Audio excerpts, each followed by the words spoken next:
British Advanced Pain Clinic, Noppimayam Surgery Duram. For appointments 9155515563. Welcome to I dream media. So జనరల్గా పెళ్ళంటే నూరేళ్ల పంట, ఆ బంధానికి మనం చాలా గొప్ప గౌరవం ఇస్తాము. అయితే ఈ మధ్యకాలంలో పెళ్ళిళ్ళు తొందరగానే పెటాకులు అవుతూ ఉన్నాయి. సో విడాకులు తీసుకుంటూ ఉన్నారు. చాలా ఏజ్ అంటే పెళ్ళై కొన్ని ఇయర్స్ గడిచిన తర్వాత కూడా విడాకులు తీసుకుంటూ ఉన్నారు. ఓల్డ్ ఏజ్లో కూడా విడాకులు తీసుకుంటూ ఉన్నారు. అసలు ఎందుకు ఇలా జరుగుతుంది? వివరాలు తెలుసుకుందాం. మనతో పాటు ఉన్నారు ప్రముఖ యోగా అండ్ స్పిరిచువల్ గురు అరుణాదేవి గారు. మ్యామ్ నమస్తే. నమస్తే మ్యామ్. మీ దగ్గరికి చాలామంది కౌన్సిలింగ్స్ కోసం వస్తూ ఉంటారు, మనసుని సరిగ్గా చేసుకోవడం కోసం వస్తూ ఉంటారు, చాలా రకాల ఇలాంటి ఇష్యూస్తో కూడా వస్తూ ఉంటారు.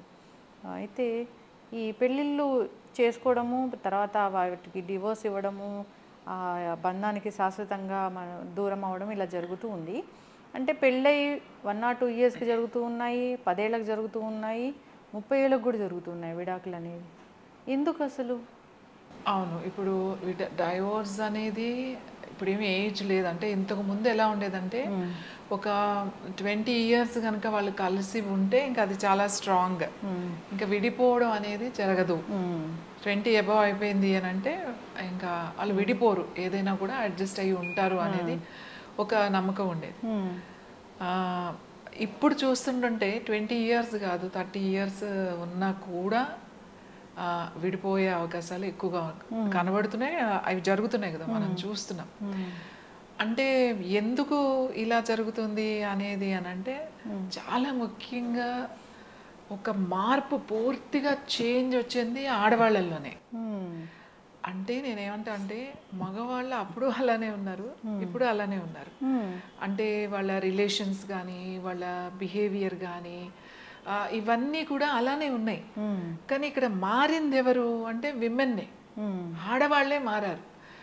అప్పుడు భరించేవాళ్ళు, ఇంకా ఇంతే మన జీవితం, బయటికి వెళ్ళినా కూడా మనకి ఏముంది, ఇంకా పిల్లలు ఉన్నారు. సో ఇప్పుడు మనది ఏదో అయిపోయింది, ఇంకా 20 సంవత్సరాలు అయిపోయింది పెళ్ళయ్యి, పిల్లలకు కూడా ఆల్మోస్ట్ 17-18 సంవత్సరాలు, ఇంకొక పెళ్ళిడికి వచ్చేసిన పిల్లలు ఉన్నారు. సో వాళ్ళ గురించైనా వాళ్ళ ఫ్యూచర్ బాగుండాలి, పిల్లల ఫ్యూచర్ బాగుండాలి.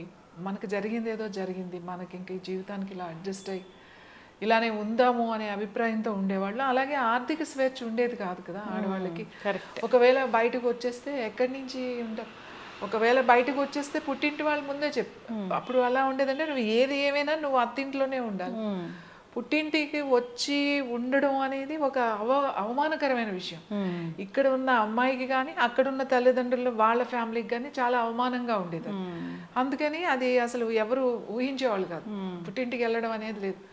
ఇంకోటి ఏంటంటే అత్తింట్లో జరిగిన విషయాలు చాలా మంది వెళ్ళి అసలు పుట్టింటికి చెప్పేవాళ్ళు కాదు.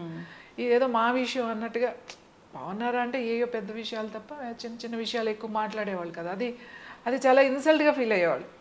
అంటే మిగతా అక్క చెల్లెళ్ళు ఉంటారు, అన్నదమ్ములు ఉంటారు కదా, మనం ఎందుకు తక్కువ చేసుకోవాలి, లేదా నా భర్తను ఎందుకు తక్కువ చేయాలి, నా అత్త మామల్ని ఎందుకు తక్కువ చేయాలి, నా ఆడబడుచుల్ని ఎందుకు తక్కువ చేయాలి, ఇది నా ఫ్యామిలీ కదా అని ఒక పద్ధతి ఉండేది. ఎందుకంటే మనకు అలాగే చెప్పి పెంచాం, నీకు పెళ్ళి అయిన తర్వాత నువ్వు అక్కడికి వెళ్తే నువ్వు మంచిగా చెడో ఏదైనా సరే నువ్వు సర్దుకుపోతూ నువ్వే అది చేసుకోవాలి అనేది ఒక స్ట్రాంగ్ ఫీలింగ్.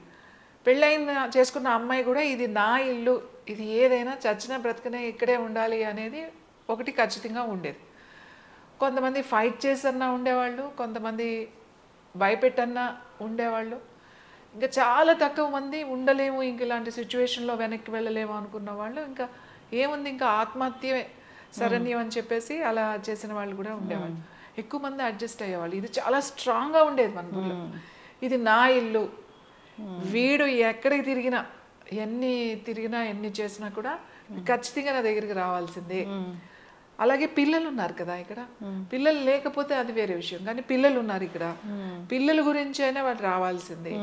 ఇలాంటివి కొన్ని చాలా స్ట్రాంగ్గా ఉండేవి. అందుకే వెనకున్న పెద్దవాళ్ళు కూడా వీళ్ళకి సపోర్ట్ ఇచ్చి, ఒకవేళ అబ్బాయి తప్పు చేసినా కూడా ఈ అమ్మాయికి అత్తమామలు కానీ ఆడబడుచులు కానీ సపోర్ట్ ఇచ్చి మేమందరం నీకు ఉన్నాము, వాడి సంగతి ఏంటి, వాడు వెళ్ళినా కూడా మళ్ళీ ఇక్కడికి రావాల్సిందే, నీ పిల్లలకి నేను సపోర్ట్ ఉన్నా అని చెప్పి వాళ్ళందరూ సపోర్ట్ చేసేవాడు. సపోర్ట్ చేసినప్పుడు ధైర్యంగా ఉండేవాళ్ళు, బయటపడకూడదు, నా మగుడు మంచివాడు కాదు కాబట్టి నేను బయటకు వచ్చేస్తే నా భర్త మంచివాడు కాదు అని ఎవరైనా అంటే అది కూడా భరించలేని పరిస్థితి. అది ఇష్టం ఉండేది కాదు. ఎంతైనా 10 సంవత్సరాలు 20 సంవత్సరాలు కాపురం చేసినప్పుడు ఆ రిలేషన్ ఉంటుంది కదా, ఆ పిల్లలు ఉంటారు, రిలేషన్ ఉంటాయి, అన్నీ ఉంటాయి కదా. కానీ ఇప్పుడు ఇంకొకటి మన ఆర్థిక పరిస్థితి, మన చేతుల్లో డబ్బు లేదు కదా, నువ్వు ఎక్కడికి వెళ్ళి ఏం చేస్తావు? ఏదైనా పిల్లల్ని చూడాలి, రేపొద్దున పెళ్ళిళ్ళు చేయాలి. ఇంకొకటి పెళ్ళిళ్ళు చేసేటప్పుడు అసలు ఎవరైనా హస్బెండ్ అండ్ వైఫ్ విడిపోయి కనుక ఉంటే ఆ పిల్లలకి పెళ్ళిళ్ళు అయ్యాయి కాదు. సో ఇవన్నీ ఉండేవి. ఇవన్నీ ఉండడం వల్ల ఇంకా కొన్ని త్యాగాలు చేసేవాళ్ళు. కానీ ఇప్పుడు అంటే గత ఒక మనం 35 సంవత్సరాలు మనం తీసుకుంటే చాలా చేంజెస్ వచ్చినాయి. ఆడపిల్లలు ప్రతి ఒక్కళ్ళు చదువుకుంటున్నారు, అన్ని రంగాల్లో వాళ్ళు సక్సెస్ఫుల్గా ఇవాళ ఉన్నారు అందరూ. అలాంటప్పుడు ఇలాంటి ఇష్యూస్, అది హస్బెండ్ వాళ్ళు కావచ్చు లేకపోతే వైఫ్ వాళ్ళు కావచ్చు, ఏమైనా గొడవలు ఉన్నప్పుడు ఇద్దరు అడ్జస్ట్ అవ్వట్లేదు. ఎందుకు అవ్వాలి? దేనికోసం అవ్వాలి? నేను ఇంత సంపాదిస్తున్నాను, నాకు ఇంత ఉంది, నువ్వు నాకు ఎమోషనల్గా కూడా నువ్వు సపోర్ట్ లేకపోతే, ఫైనాన్షియల్గా సపోర్ట్ లేవు, ఎమోషనల్గా సపోర్ట్ లేవు, నువ్వు లేనప్పుడు నువ్వు ఉండి నాకు ఉపయోగం ఏంటి? నువ్వు ఉండడం వల్ల నాకు ఇంకా హెడేకే కానీ నాకు అంతకు మించి ఏమీ లేదు. నువ్వు ఇలా ఉండడం వల్ల ఈ పిల్లల మీద కూడా ఆ ప్రభావం చూపిస్తుంది. కాబట్టి ఈ పిల్లలైనా నేను పెంచుకుని నేను వీళ్ళని సెపరేట్ చేస్తాను, నాది నాకు ఉంది కదా, నా ఆస్తి నాకు ఉంది, నా సంపదన నాకు ఉంది అనేది బాగా స్ట్రాంగ్గా ఉంది. కాబట్టి డివోర్స్ వెళ్ళిపోతున్నారు. ఇంతకు ముందులాగా ఈ డివోర్స్ అంటే ఎక్కడో ఒకళ్ళు చూసేవాళ్ళం, వాళ్ళకి డివోర్స్ అయిపోయిందంట అని చెప్పేసి. ఇంకా ఈ విషయాలు ఇప్పుడు జరుగుతున్న విషయాలు మనం చూస్తున్నాం. ఈ ఇల్లీగల్ అఫైర్స్ కావచ్చు, ఒకరికొకరికి ఎవరైనా సరే, అది ఆడామైనా మగవాళ్ళైనా ఈ పెట్టుకునే సంబంధాలు ఇప్పుడే ఇలా పెట్టుకుంటారా, ఇప్పుడే ఏంటి ఇలా ఉన్నారు, ఇంత ఇది సొసైటీ ఇలా అయిపోయింది ఏంటి అలా. ఎప్పుడు ఇలానే ఉంది, పెద్దగా ఏం చేంజెస్ లేవు. ఇప్పుడు తెలుస్తున్నాయి. ఇప్పుడు తెలుస్తున్నాయి. అంటే మన మీడియా అండ్ యూట్యూబ్ అండ్ ఎవరికి వాళ్ళకి స్వేచ్ఛ వచ్చింది. అంటే మీడియా వాళ్ళు వెళ్ళడం కాదు, వాళ్ళే పర్సనల్గా ట్విట్టర్ ఉన్నది, ఇప్పుడు ఇన్స్టాగ్రామ్, ఏదో ఒక మార్గంలో ప్రతి ఒక్కళ్ళ జీవితం అంతా కూడా ఎక్కడుంది అంటే ఇప్పుడు ఆ యూట్యూబ్లో, ఇన్స్టాగ్రామ్లో, ట్విట్టర్లో కనబడిపోతూ ఉంది. వాళ్ళే అనౌన్స్ చేస్తున్నారు, వాళ్ళు చెప్తున్నారు. అంటే నాకు ఇప్పుడు డివోర్స్ తీసుకుంటున్నాను అనేది ఒక పెద్ద విషయం ఏం కాదు. నేను సెపరేట్ అవుతున్నాను, నేను బ్రేకప్ అయ్యాను, 30 years తర్వాత నేను తీసుకోవాల్సి వచ్చింది, ఇప్పుడు తీసుకుంటున్నాను. వాళ్ళిద్దరు, అది ఏదైనా ఇష్యూ కానివ్వండి, అది వాళ్ళిద్దరి విషయం.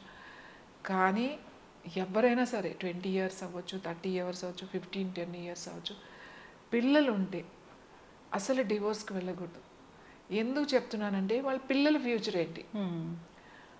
అలా దూరంగా డివోర్స్గా ఉన్న వాళ్ళ పిల్లలు ఖచ్చితంగా వాళ్ళ జీవితాల్లో దీని ప్రభావం కనపడుతుంది. ఎందుకంటే వాళ్ళు చాలా ఇన్సెక్యూర్గా ఉంటారు. అంటే పైకి బాగానే ఉంటారు, బాగానే రోల్ అయిపోతూ ఉంటారు, కానీ రియల్గా వాళ్ళ లైఫ్లోకి వచ్చిన తర్వాత పిల్లలు రియల్గా వాళ్ళు పెళ్లి చేసుకోవాల్సిన టైంలోనో ఆ టైంలోకి వచ్చేసరికి ఒకలాంటి ఇన్సెక్యూరిటీ వచ్చేస్తుంది. అంటే వాళ్ళ బిహేవియర్లో కానీ వాళ్ళకు ఒక భయం అన్నమాట ఉంటే అసలు వాళ్ళు అన్యాచురల్గా ఉంటారు. ఆ రిలేషన్స్ అన్నీ కూడా అలా ఉంటాయి, అమ్మాయి కానీ అబ్బాయి కానీ. ఎందుకు అంటే వాళ్ళ పేరెంట్స్ చూసి ఉన్నారు, తర్వాత చుట్టూ చూస్తున్నారు. కాబట్టి వీళ్ళ రిలేషన్స్ కూడా ఖచ్చితంగా చాలా కష్టం. వాళ్ళు దాన్ని నిలబడి పెట్టుకోవడానికి చాలా కష్టం. ఎందుకంటే చాలా చిన్న విషయాల దగ్గరే వాళ్ళు అడ్జస్ట్ అవ్వలేక ఉంటారు. అది పిల్లల మీద ఖచ్చితంగా చూపిస్తుంది. సో ఇప్పుడు ఎందుకు అంటే ఇప్పుడున్న పరిస్థితుల్లో మనం ఇప్పుడు మాట్లాడుతున్నాం, ఈ టైం 2024లో మాట్లాడుతున్నాం, ఇది మంచిది కదా అని అంటే ఖచ్చితంగా ఒక సెలబ్రిటీస్, అది వాళ్ళని ఫాలో అయ్యే వాళ్ళు చాలామంది ఉంటారు. నార్మల్ పీపుల్ని వదిలేసేయండి. సెలబ్రిటీస్ అంటే వాళ్ళ యూత్ మీద ఎక్కువ ప్రభావం చూపిస్తూ ఉంటారు. హీరోస్ కానీ హీరోయిన్స్ కానీ వాళ్ళ లైఫ్లో ఏం జరుగుతుంది అనేది ఒక సామాన్య మానవులు, సామాన్య పీపుల్ ఎవరైతే ఉంటారో అది వాళ్ళకి చాలా ఇష్టం. ఇప్పుడు ఒక హీరో ఒక హెయిర్ స్టైల్ ఇట్లా వేసుకున్నాడంటే దే ఫాలోడ్, వాళ్ళ హీరో అంతా ఇలా వేసుకున్నాడు. ఈవెన్ బట్టలు కానీ, ఆ స్టైల్స్ కానీ, డైలాగ్స్ కానీ, నేను ఇలా బైక్ నడపడం కానీ, ఎవ్రీథింగ్ వాళ్ళు ఫాలో అవుతారు. కాబట్టి ఆ ప్రభావం ఎవరైనా సెలబ్రిటీస్లో ఇట్లా జరిగినప్పుడు ఖచ్చితంగా దాని ఎఫెక్ట్ నార్మల్ వాళ్ళకి, సామాన్య ప్రజల మీద ఖచ్చితంగా ఉంటుంది. అంటే ఒక రోల్ మోడల్గా ఫీల్ అవుతారు వాళ్ళు. సో మా హీరోయే చేశాడు కదా అని. అంటే ఇక్కడ వాళ్ళు చేయకూడదు అని కాదు నేను అనేది. వాళ్ళు అంతగా వాళ్ళ సెలబ్రిటీస్ ప్రభావం, ముఖ్యంగా ఈ సినిమా వాళ్ళ ప్రభావం ఈ సామాన్య ప్రజల మీద, పర్టికులర్గా యూత్ మీద చాలా ఉంటుంది. దే ఫాలో అనమాట. అంటే ఇది మనం కూడా చేయొచ్చు అనే ఒక ఇది పోతుంది. కానీ దీన్ని ఎలా ఆపగలుగుతాం మనం? ఇప్పుడు వాళ్ళ పర్సనల్ లైఫ్ మనం ఇప్పుడు ఏది పర్సనల్ లైఫ్ అనేది లేదు, ముఖ్యంగా సెలబ్రిటీస్కి. Everything, every moment and any situation అన్నీ కూడా బయటికి కనపడే పరిస్థితి. కాబట్టి ఇలా యాక్చువల్లీ జరగకూడదు. ఎందుకంటే ఇది చాలా ఏమంటాము అంటే ఇప్పుడు ఈ జనరేషన్ చూస్తే చాలా బాధ అనిపిస్తుంది.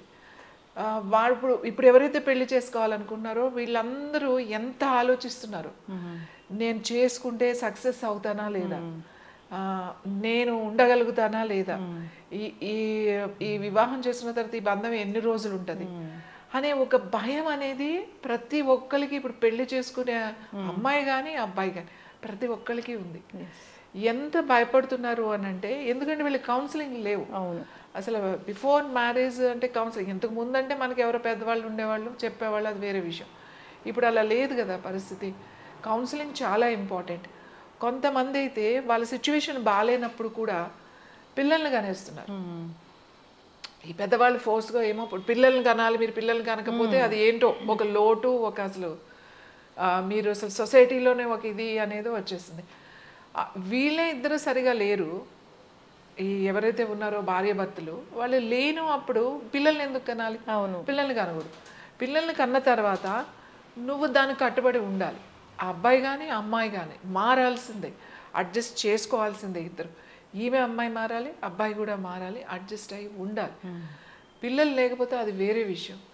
ఇప్పుడు ఇది ఒక సమస్య వస్తుందన్నమాట. పిల్లలు అనేది ఒక సమస్య, కనాలా వద్దా అనేది ఒక సమస్య, అసలు చేసుకుంటే ఈమె ఎన్ని రోజులు ఉంటుందని ఒక సమస్య. ఇప్పుడు పెళ్ళికి వెళ్తుంటే ఇంతకుముందు ఎప్పుడు అలాంటి ఆలోచనలు వచ్చాయి కాదు. వాళ్ళకి ఏదైనా బ్లెస్సింగ్, అయ్యో ఇంత బాగా చేసుకున్నారు వీళ్ళు, కొన్ని రోజులు కలిసి ఉంటే బాగుండి అనిపిస్తుంది. వీళ్ళు ఏంటి ఇన్ని లక్షలు ఖర్చు పెట్టేశారు, ఇన్ని కోట్లు ఖర్చు పెట్టారా, ఫోన్లే వాళ్ళు అన్ని రోజులు సంతోషంగా ఉంటే బాగుండు. ఎవరైనా అన్ని రోజులు పిల్లలు బాగున్నారు అని అంటే మనకి చాలా తృప్తిగా ఉంటుంది. కానీ ఎవరింట్లో చూసినా ఆల్మోస్ట్ ఇవే గొడవలు, అడ్జస్ట్మెంట్లు. వాళ్ళని ఏమనలేం, వాళ్ళ పరిస్థితి అలానే ఉంది, సిచ్యువేషన్స్ అలానే ఉన్నాయి. కాబట్టి నేను ఏమంటానంటే ఈ చేంజెస్ అనేవి మనం యాక్సెప్ట్ చేయాలి, దీన్ని మనం వ్యతిరేకించడానికి లేదు. అప్పుడు అటువంటి పరిస్థితుల్లో ఆడవాళ్ళు అలా ఉన్నారు, అప్పుడు ఎలా ఉండాలో అలా ఉన్నారు, ఇప్పుడు ఎలా ఉండాలో అలా ఉంటున్నారు. ఇది ఎలా ఆపాలి అని అంటే ఎలా ఆపుతాం దీన్ని? దీన్ని ఆపడం చాలా కష్టం. కానీ నేను ఏమంటాను అని అంటే పిల్లల మీద ప్రెషర్ తీసుకురాకండి అంటాం. పిల్లల మీద ప్రెషర్ తీసుకురాకండి, వాళ్ళు ఏదో ఒక బాక్స్లో పెట్టి పెంచకండి, వాళ్ళు ఏదో అపురూపంగా ఎంతో జాగ్రత్తగా పెంచుతున్నామని చెప్పేసేసి మనం చాలా తప్పులు చేస్తున్నాం. వాళ్ళ కష్టం సుఖం ఏమీ తెలియకుండా అసలు వాడు ఏసీ నుంచి ఏసీలోకి వెళ్తాడు, మళ్ళీ ఏసీ నుంచి ఏసీలోకే వస్తాడు. వాళ్ళ స్టడీస్ కూడా అలానే ఉంటాయి, టైమింగ్స్ కూడా. వాడు ఎప్పుడు ఓపెన్ అవ్వడం కానీ, ఓ ఫ్రెండ్స్తో కొట్లాడడం కానీ, లేకపోతే కొట్టుకోవడం కానీ, స్కూల్స్లో చిన్న అలాంటివి ఏమి ఉండవు వాళ్ళ లైఫ్లో. వాడు వెళ్ళాడా చదివాడా వచ్చాడా, వెళ్ళాడా చదివాడా వచ్చాడా, ఇంతే. ఎప్పుడు ఓపెన్ అవుతాడు, ఎప్పుడు స్ట్రెచ్ అవుతుంది, ఎప్పుడు వాడికి ఇది కష్టం అని తెలుస్తుంది. సో మనం కూడా పిల్లల్ని పెంచే విధానం మారాలి. ఎంతసేపు మనం ఆ కార్పొరేట్ లెవెల్లోనే కూర్చుని అందులోనే ఆలోచించి సమస్యలను మనం సృష్టించుకుంటున్నాం. ఈ డివోర్స్ అనేది ఇది ఇప్పుడు ఇంకా ఎక్కువ అవుతుంది. మీరు ఇంకా ఇప్పుడు మనం పెద్దగా ఆశ్చర్యపోవాల్సిన అవసరం లేదు. ఎందుకంటే ఇప్పుడు 50 ఏళ్ళ వాళ్ళకి 50 ఏళ్ళ వాళ్ళు రెడీగా ఉన్నారు పెళ్ళిళ్ళు చేసుకోవడానికి, 60 వాళ్ళకి 60 ఉన్నారు, 70 వాళ్ళకి 70 ఉన్నారు, 80 వాళ్ళకి 80 ఉన్నారు, 60 వాళ్ళకి 25 years అమ్మాయిలు కూడా ఉన్నారు రెడీగా పెళ్లి చేసుకో. అంటే దానికి ఇంకా చాలా కారణాలు ఉండొచ్చు, వాళ్ళ వెనకాల చాలా ఉండొచ్చు, ఇవన్నీ ఉండొచ్చు. అంటే ఏ ఏజ్లో ఉన్న వాళ్ళకి ఇప్పుడు ఇదివరకు ఏంటంటే అమ్మ 30 వచ్చేస్తే ఇంకా పెళ్ళి అవ్వదు అనేది ఒకటి ఉండేది, అబ్బాయికైనా అమ్మాయికైనా తొందరగా చేసేయాలని. ఇప్పుడు 30 వాళ్ళకి 30 వాళ్ళు ఉన్నారు, 35 వాళ్ళకి 35 వాళ్ళు ఉన్నారు, 40 40కి ఉన్నారు. ఏ ఏజ్ వాళ్ళకి ఆ ఏజ్ వాళ్ళు ఉన్నారు. ఇప్పుడు మ్యాట్రిమోనియల్స్ చూడండి, వాళ్ళకి వచ్చే ప్రొఫైల్స్ చూస్తే అంటే నవ్వొస్తుంది మనకి. 50 ఏళ్ళ వాళ్ళు, దాంట్లో 60 ఏళ్ళ వాళ్ళ ప్రొఫైల్స్ కూడా ఉన్నాయి. అంటే నాకు తెలిసిన వాళ్ళు ఉన్నారు, వాళ్ళు చెప్పారు ఇలా ఉన్నాయి. అట్లనే వాళ్ళవి ఉంటాయి, వీళ్ళవి ఉంటాయి కదా, వీళ్ళు ఇలా చేసుకోవడం ఇదంతా బాగా జరుగుతుంది అన్నప్పుడు. సో ఇప్పుడు ఏమంటాను అని అంటే, నేను ఇవి మనం యాక్సెప్ట్ చేయాలి. చేంజ్ అనేది ఆడవాళ్ళల్లో వచ్చింది, మగవాళ్ళల్లో రాలేదు. వాళ్ళు అప్పుడు అలానే ఉన్నారు, ఇప్పుడు ఇంకా అలానే ఉన్నారు. వాళ్ళకి అర్థం కాని విషయం ఏంటంటే, మనం ఇలాంటివి వేస్తే, ఇలాంటిగా మనం ఇలా ఉంటే ఆ అమ్మాయిలు ఉండరు అనేది అర్థం చేసుకోవాలి. వాళ్ళు కూడా మనుషులే, వాళ్ళు కూడా ఇవి యాక్సెప్ట్ చేయరు. ఒక్కసారి ఇప్పుడు నీకు నచ్చిన రోజులు నువ్వు నాతో ఉండి పెళ్లి చేసుకుని అంతా అయ్యి, ఇప్పుడు నువ్వు నచ్చట్లేదు నాకు ఆల్ ఆఫ్ సడన్ కానీ నువ్వు వెళ్ళి నాకు వేరే వాళ్ళు నచ్చారు అని చెప్పేసి నువ్వు వాళ్ళ కోసం నువ్వు ఆ ఏజ్ వచ్చిన తర్వాత పిల్లలు ఉంటారు, అంతా ఉంటారు. ఇంకోటి అలా చేసి పోనీ వీళ్ళు ఏమైనా హ్యాపీగా ఉంటారా అంటే, పోనీ వాళ్ళు వచ్చి వేరే మ్యారేజ్ చేసుకున్నా చాలా హ్యాపీగా ఉన్న వాళ్ళు చాలా తక్కువ మంది ఉంటారు. ఖచ్చితంగా మేడం. చాలా ముఖ్యంగా పిల్లలు ఉన్న వాళ్ళు చాలా ప్రాబ్లం. పిల్లలు లేకపోతే అది వేరే విషయం, ఎందుకంటే అది వాళ్ళ లైఫ్ ఇంకా అక్కడితో అయిపోయింది. కానీ పిల్లలు ఉన్నప్పుడు అక్కడ ఒకళ్ళో ఇంకొకళ్ళ 2 జీవితాలు ఉన్నాయి కదా అక్కడ. వాళ్ళ గురించి ఒకసారి ఆలోచించాలి. ఇలా డివోర్స్ తీసుకునే ముందు ఒక మంచి సొసైటీ ఇవ్వాలని అనుకుంటారు. అప్పుడు మన పిల్లలు రేపొద్దున వాళ్ళ పౌరులే కదా, ఒక సొసైటీయే కదా. ఒక మంచి హెల్దీ సొసైటీ మనం ఇవ్వాలి అంటే మనం ఈ దేశానికి ఖచ్చితంగా కొన్ని త్యాగాలు మనం చేయాలి. ప్రతి ఒక్కళ్ళు కూడా కొన్ని అడ్జస్ట్ అవ్వాలి, కొన్ని భరించాలి. పిల్లల కోసమన్నా మనం ఆలోచించాలి. ఒకసారి అనిపిస్తుంది ఎందుకు మనం చేయాలి, పిల్లలకి ఇంత చేసిన తర్వాత మనం చేయాల్సిన అవసరం ఏంటి అని అనిపిస్తుంది. కానీ వాళ్ళు ఏమీ నిన్ను కనమంటే నువ్వు కనలేదు కదా. సో నువ్వు ఏ విషయం అయినా అది మన సంతోషం కోసం కన్నాం కాబట్టి నువ్వు భరించాల్సింది. ఖచ్చితంగా మ్యామ్, చాలా చక్కగా చెప్పారు. సో ఎంతోమందిని చూసుంటారు, ఎన్నో ఫ్యామిలీస్ నిలబెట్టుంటారు మీ కౌన్సిలింగ్ ద్వారా, మీ మంచి మాటల ద్వారా. ఏదైనా కానీ అడ్జస్ట్ అవ్వడం అనేది మంచిది. సో భార్య అడ్జస్ట్ అవ్వాలని కాదు, భర్తలు అడ్జస్ట్ అవ్వాలి ఖచ్చితంగా. సో వాళ్ళ ఫ్యామిలీ కోసం వాళ్ళు ఉండాలి, వాళ్ళని నమ్ముకొని వచ్చిన భార్య కోసం ఖచ్చితంగా ఉండాల్సిందే, పిల్లల కోసం ఖచ్చితంగా ఉండాల్సిందే. అసలు పెళ్ళైన తర్వాత మగవాళ్ళకి స్వార్థం ఉండకూడదు, వాళ్ళ కోసం స్వార్థం అనేది ఉండకూడదు. అట్లా ఉంటేనే కుటుంబం బాగుంటుంది. మీరు చెప్పిన దాన్ని బట్టి నేను అర్థం చేసుకుంది అది. చాలా చక్కటి ఇన్ఫర్మేషన్ అండి.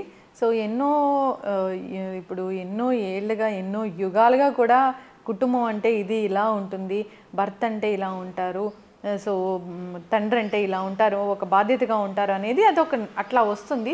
అట్లా ఉంటేనే బాగుంటుంది మ్యామ్. ఆరోగ్యం గురించి మనం హెల్తీగా ఎలా ఉండాలి, మన ఆహారం ఎలా ఉండాలి ఇలా చెప్తూ ఉంటారు, లైఫ్ స్టైల్ చేంజెస్ అన్నీ చెప్తూ ఉంటారు. అయితే వెజ్ తింటే ఆరోగ్యంగా ఉంటామా, నాన్ వెజ్ తింటే ఆరోగ్యంగా ఉంటామా? ఇప్పుడున్న పరిస్థితిలో వెజ్ తింటేనే ఆరోగ్యంగా ఉంటాం. ఎందుకంటే మనకి అంత మంచి నాన్ వెజ్ ఇక్కడ దొరకట్లేదు. అంటే చికెన్ కానీ తీసుకోండి, ఆ పౌల్ట్రీలో అప్పుడు చికెన్ కోసమే వస్తుంది, అంటే మీట్ కోసమే. అది మార్కెట్ ఇదివరకు నాటు కోళ్ళు ఉండేవి కదా, అది వేరేగా ఉండేది. అది అయ్యో గింజలు తిరిగి అవి స్వేచ్ఛగా తిరుగుతూ ఉంటాయి అన్నమాట.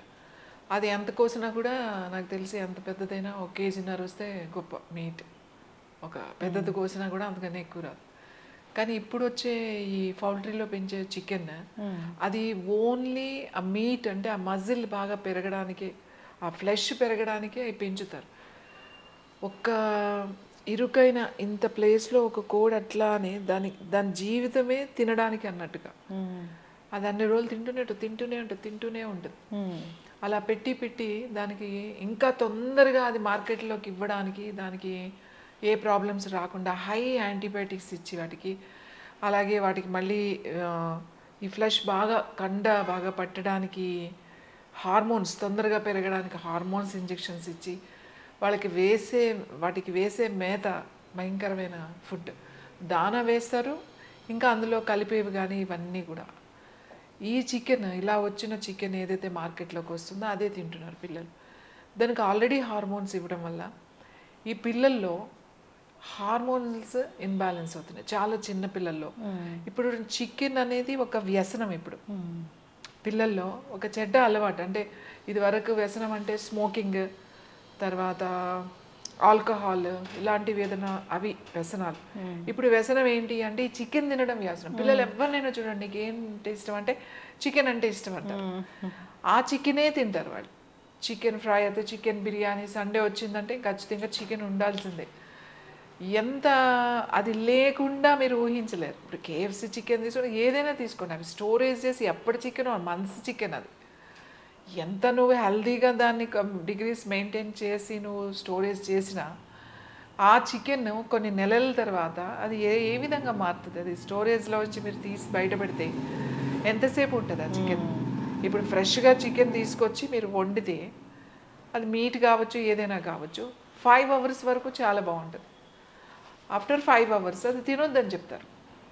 అట్లాంటిది మార్నింగ్ తింటాం, ఈవినింగ్ తింటారు, ఫ్రిడ్జ్లో పెట్టి మళ్ళీ నెక్స్ట్ డే వేడి చేసుకొని తింటారు. మళ్ళీ అవసరమైతే 3 days 4 days 5 days కూడా తింటారు ఆ చికెన్. సో చికెన్ని తింటే నాన్ వెజ్ తినొచ్చా, వెజ్ తినొచ్చా? వెజిటేరియన్ వాళ్ళు బలంగా ఉంటారా, నాన్ వెజిటేరియన్ వాళ్ళు బలంగా ఉంటారంటే ఇది వరకు అయితే నాన్ వెజిటేరియన్ వాళ్ళే బలంగా ఉంటారు. Even sports athletes, wait lifters ఇలాంటి వాళ్ళంతా కూడా ఇప్పుడు even military, defence and police వీళ్ళందరికీ నాన్ వెజే. లేకపోతే ఎట్లా వస్తుంది ప్రోటీన్? ఈ వెజిటేరియన్లో ఉండే ప్రోటీన్ ఎంత మీరు చేసినా దాంట్లో ఈక్వల్ క్వాంటిటీ కన్నా ఇంకా ఎక్కువ క్వాంటిటీ మీకు వెజిటేరియన్లో ఉన్నా కూడా బాడీ అబ్జర్వ్ చేయాలి కదా అందులో ఉన్న ప్రోటీన్. మీరు మీట్లో ఒక సపోజ్ ఇంకో మీట్లో ఒక 100 or 200 ప్రోటీన్స్ ఉన్నాయని అనుకుందాం. దీంట్లో నట్స్ పల్సెస్లో దీంట్లో కూడా ఇంకా ఎక్కువే ఉన్నాయని అనుకుందాం. కానీ ఇది తిన్నప్పుడు బాడీ ఇమీడియట్లీగా అబ్జర్వ్ చేస్తుంది, ఇది తిన్నప్పుడు తక్కువ అబ్జర్వ్ చేస్తుంది. కాబట్టి అప్పుడు మీట్ అది బాగా పెట్టేవాళ్ళు. తినాలి ఖచ్చితంగా, ఎదిగే వయసులో ఎగ్ తినాలి, వారానికి ఒకసారి ఫ్రెష్ మీట్. ఫ్రెష్ అనేది ఎక్కడుంది ఇవాళ? చికెన్ విలేజెస్లో కూడా ఫ్రెష్గా తినే పరిస్థితి లేదు కదా. చికెన్, మటన్, ఇంకా ఫిష్ విషయానికి వస్తే చెప్పొద్దు మీరు. ఆ చెరువుల్లో పెరిగే ఆ ఫిష్, అలాగే రొయ్యలు, దానికి ఇస్తారు ఒక ఫుడ్. రొయ్యలు మీకు ఆక్వాకల్చర్, ఇదంతా ఆక్వాకల్చర్ దగ్గర ఆ రొయ్యలు వేసే మెడిసిన్. ఎందుకంటే చాలా జాగ్రత్తగా చూసుకుంటారు రొయ్య పిల్లల్ని. చంటి పిల్లల కన్నా అలా కంటికి రెప్తో చూస్తూ ఉండాలి. వాటికి ఆక్సిజన్ లెవెల్స్ తగ్గిపోయినాయి అనుకో ఒక్కసారి కోట్ల రూపాయల్లో లాస్ వస్తుంది వాళ్ళకి. ఎక్కడైనా చిన్న ప్రాబ్లం, ఒక్క రొయ్య పిల్ల అలా ఏదైనా తేలింది అని అంటే వెళ్తారు డాక్టర్ తీసుకొచ్చేసి వాటికి యాంటీబయాటిక్ మెడిసిన్స్. అసలు ఒక్క రకం కాదు వాటికి ఇచ్చే మందులు. ఈ చేపలకంటే ఈ రొయ్యలకి ఇంకా ఎక్కువ. ఇంకా వాటికి ఫీడ్ ఇంకా చెప్పొద్దాయి. ఈ పౌల్ట్రీ నుంచి వెళ్ళిందంతా ఫీడ్ దానికి వేస్తారు. ఇంకా వాటికి ఇంకా ఎంత చెత్త అంటే ఇంకా అసలు ఆ ఇంటెస్టైన్స్ ఇవి ఉంటాయి కదా ఈ గోశాలలో, ఇవి అవి తీసుకెళ్ళి డ్రై చేసి అంతా ఇంకా రకరకాల చెత్త వేసేస్తారు. ఆ ష్రిమ్సే మనం తింటున్నారు వీళ్ళు, ఆ చేపలు తింటున్నారు. నాన్ వెజ్ మంచిదే.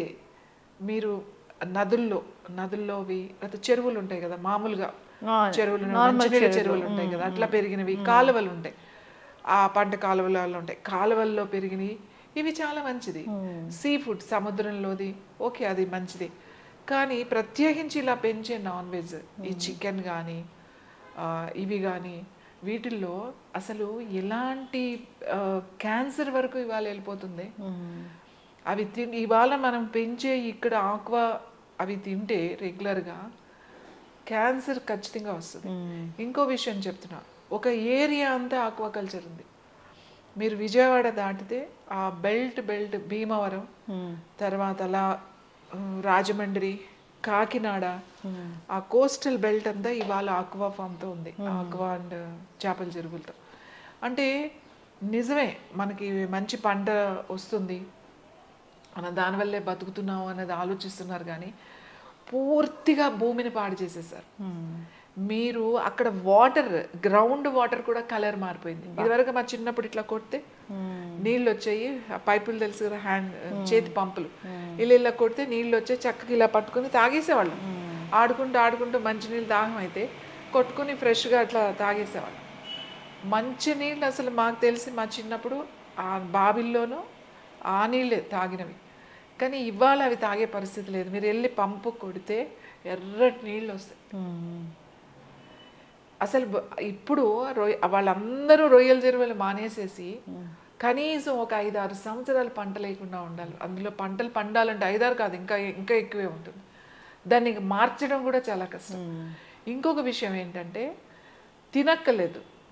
ఆ ప్రాంతాల్లో ఉండేవాళ్ళు, ఆ రొయ్యల చెరువులు ప్రాంతాల్లో ఉండేవాళ్ళు వాటికేసే మేత, వాటికి వేసే మెడిసిన్స్ వల్ల వాళ్ళందరికీ క్యాన్సర్, హార్ట్ ఇష్యూస్. ఆ బెల్ట్ మొత్తం క్యాన్సర్ బెల్టే. క్యాన్సర్ బెల్ట్ మీరు అంటామట. ఆ భీమవరం, రాజమండ్రి, కాకినాడ అంతా క్యాన్సర్ బెల్ట్.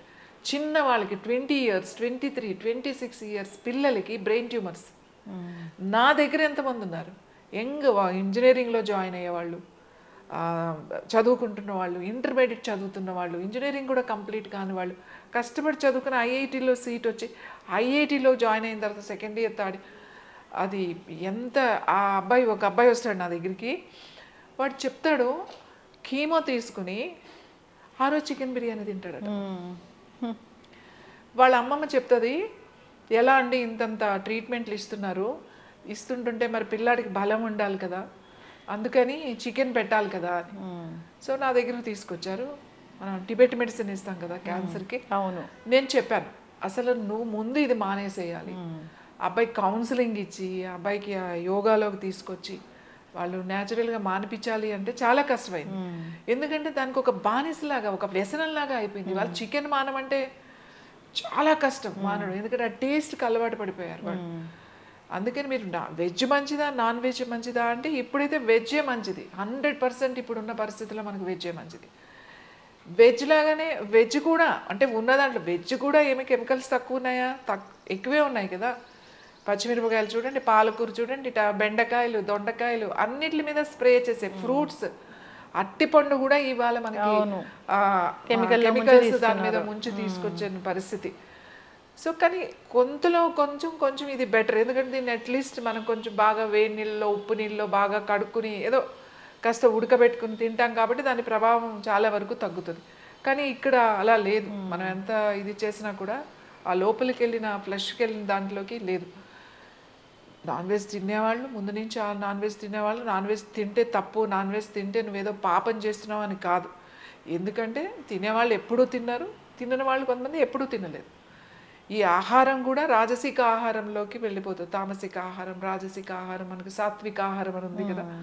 తప్పకుండా చదువుకునే వాళ్ళు, పండితులు, వేదం చదువుకునే వాళ్ళు వీళ్ళు ఎప్పుడు కూడా సాత్విక ఆహారమే తీసుకోవాలి అని. అలాగే ఒక రాజు ఉన్నాడు, రాజు పరిపాలించేవాడు, నిర్ణయం తీసుకున్న అవసరమైతే నీకు ఒక శిక్ష వేయాలి, ఉరి వేయాలి, లేకపోతే వేసేయాలంటే తల తీసేయాలంటే నిర్ణయం తీసుకోవాలి రాజు. సో అలాంటి వాళ్ళకి రాజసిక ఆహారం అంటే స్పైసెస్, స్వీట్స్, తర్వాత ఇలాంటివన్నీ ఆహారం వాళ్ళకు ఉండాలి అనేది అప్పట్లో ఆహారం వాళ్ళ నిర్ణయించారు. ఇప్పుడు ఆల్మోస్ట్ అందరి ఆహారం ఒకటే అయిపోయింది. ప్రోటీన్ అని చెప్పేసి హై ప్రోటీన్ చికెన్ తింటే మంచిదని ఇప్పుడు డైట్ చేసే వాళ్ళు కూడా విపరీతంగా చికెన్ తినడం. ఈ మధ్య గ్రిల్ చికెన్ అని ఒకటి వచ్చింది. ఆ గ్రిల్ చికెన్ అంటే మాకు అందులో కార్బ్స్ లేవు, ఏమి లేవు, ఓన్లీ దీంట్లో ప్రోటీనే ఉంది అని చెప్పేసి ఆ గ్రిల్ చికెన్ ఒక్కొక్కళ్ళు జిమ్కి వెళ్ళడం, మంచిగా జిమ్ వెయిట్ అవి చేయడం, వచ్చేసి ఒక గ్రిల్ చికెన్ తినేయడం డైట్. అది మీకు టెంపరీగా మీరు వెయిట్ తగ్గుతున్నారేమో కానీ లోపల సెల్స్ మాత్రం మెల్లమెల్లగా వాటి ప్రభావానికి గురయ్యి చాలా ఇష్యూస్ వస్తున్నాయి. వాళ్ళ ఆలోచన విధానంలో కూడా మార్పు వస్తుంది. కాబట్టి ఇప్పుడున్న దాంట్లో మీకు హెల్దీ ఫుడ్ దొరుకుతుంది, సీ ఫుడ్ దొరుకుతుంది, రివర్ ఫుడ్ దొరుకుతుంది, నాటుకోళ్ళు మీరు పెంచుకున్నవి దొరుకుతున్నాయి, మీరు ఎగ్స్ కూడా అలా మంచిగా దొరుకుతున్నాయి అంటే తినండి, ప్రాబ్లం ఏం లేదు.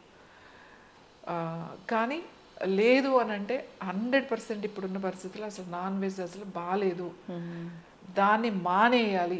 ఖచ్చితంగా మానేస్తేనే మనం ఇప్పుడు వచ్చే ఆడపిల్లల్లో ఉండే ఒబేసిటీ కానీ, ఈ ఇర్రెగ్యులర్ పీరియడ్స్ కానీ, పీసీఓడి ప్రాబ్లమ్స్ కానీ, అలా మగపిల్లల్లో ఉండే ఒబేసిటీ కానీ, తర్వాత వాళ్ళకి నిద్ర లేకపోవడం కానీ, చాలా కారణాలకి ఈ నాన్ వెజ్ కారణం.